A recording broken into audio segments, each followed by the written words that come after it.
Eh bien, bonjour à tous les auditeurs et auditrices de vipradioonline.fr. Ici Jérôme pour un journal Radio Sport en podcast concernant l'Africa Eco Race 2024 pour le résumé de ce vendredi 5 janvier. Alors aujourd'hui donc c'était l'étape 4 entre Oued-Dra, Assa et Fort Chacal. Une étape de 472 km avec une spéciale, tenez-vous bien, de 467 km. C'était la plus longue spéciale de cette 15e édition de l'Africa Eco Race. L'Oued-Dra et ses pistes empierrées au programme jusqu'à Msied. Et à partir de là, un nouveau tronçon était proposé aux concurrents du jamais vu en termes de parcours, au cœur d'un superbe panorama idéal pour l'équipe de production et les photographes, afin qu'ils puissent réaliser des images magnifiques. Et donc, cette partie de spécial conduit les véhicules et les concurrents vers des paysages les plus typiques du Grand Sud, avec des pistes roulantes et beaucoup de navigation au cœur des plaines désertiques, tout cela jusqu'à Fort Chacal, situé aux portes de l'Ayoun.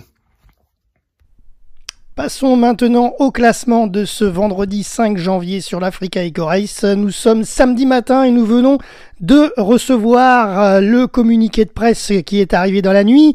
Donc voici les résultats de vendredi. Une fois encore, l'Italien Jacopo Ceruti a été le plus fort, parti en 3e position vendredi matin. Derrière les deux Yamaha officiels, le pilote Aprilia a réussi à reprendre l'Italien Alessandro Botturi qui était en tête et l'Andorran Paul Tarès qui était parti 2e. Donc l'Italien Ceruti remporte de ce fait cette 3e victoire d'étape depuis le début du rallye et conforte sa place au général sur Tarès et Botturi. Alors justement, donc le scratch moto, voici les résultats.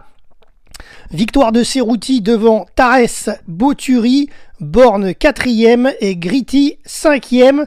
Et à noter quand même 3 Italiens sur les 5 premières places. Le premier français du jour, c'est Fer qui est à la 14e place. Au général, l'Italien donc Ceruti est leader avec 6 minutes 45 d'avance sur Paul Tarès. 2e, Botturi 3e, Guillaume Born 4e et Gritti 5e. On va passer tout de suite au classement des autos et des camions. Donc la performance du jour est pour Pierre-Louis Loubet et François Borsotto, qui avaient eu bien des déboires la veille notamment, avec les pertes d'espoir au général, mais en tous les cas cette fois-ci ils remportent l'étape avec leur SSV Apache et pourtant ils ont eu 2 crevaisons. Et les Français Loubet et Borsotto signent leur 2e victoire depuis le rallye, depuis le début du rallye, et devancent le Can-Am de Vento et Moreno.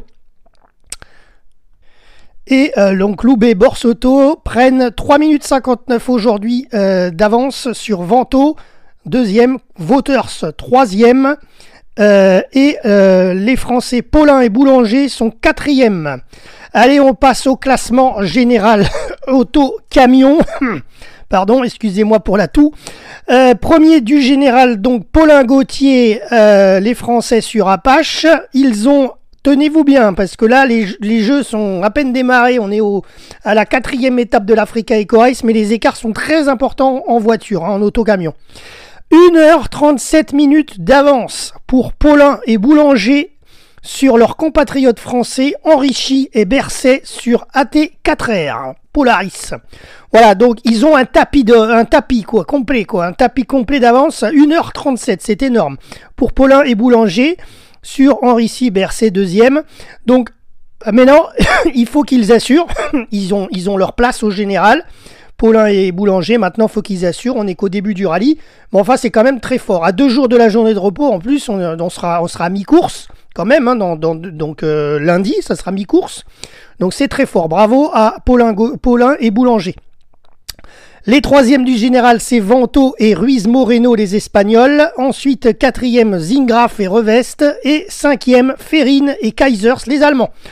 Voilà, concernant les résultats moto-auto-camion du jour. Allez, on va terminer cette chronique sport avec, bien sûr, les classiques. On va pas les oublier. Je viens de récupérer les classements à l'instant où je vous parle. Le classement général après la zone de régularité 11, il y en avait 2 aujourd'hui, des zones de régularité dans l'étape 4 pour les classiques. Et donc au général, c'est Eric Claes et Tom Claes, les premiers sur Toyota Land Cruiser 73 de 1986. Ensuite, ils sont suivis à la deuxième place par Declercq et Demester, deuxième sur Bombardier Iltis de 1980. Et ensuite, à la troisième place, nous avons Brabec et Geit, troisième sur Mitsubishi Pajero de 1998. Voilà.